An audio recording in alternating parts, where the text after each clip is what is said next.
dowladda Somaliland ayaa digniin culus u dirtay wariyaasha salaadiinta iyo waliba siyaasiyiinta kasta oo siyaasadda dalka Soomaaliya ku dhaxmilanta waa sida uu sheegay wasiirka warfaafinta Somaliland Cismaan Cabdilaahi Saxardiid Cadaani oo telefishinka Star waraysi gaar Hargeysa ku siiyay waxaanu ka yeelanaa ma jirto hadduu suldaan yahay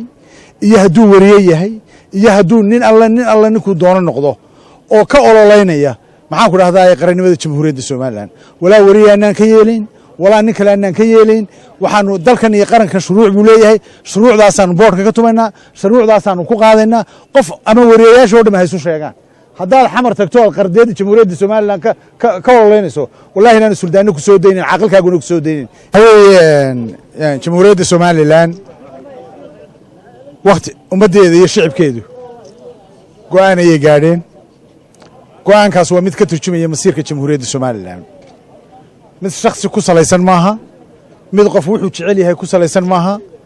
waxa weeye ummadda jamhuuriyadda Somaliland waxay goosatay inay go'aansadeen inay gooni isu taagaan oo ay noqdaan dal madax bannaan oo ka xoroobay xamar arrintaas qaranka jamhuuriyadda Somaliland waxa kaga burburay waxa la boqolaal kun oo qof ayaa maxaan ku dhahdaa naftooda ugu shiiday hawshaas siday ugu xoroobi lahaayeen waxa kale oo dhacday waxa la wixii maal jamhuuriyadda Somaliland ay lahaayeen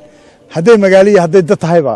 maxaan ku dhahdaa arrintaas way ku luntay Badri Koosar Maxamuud telefishinka caalamiga Star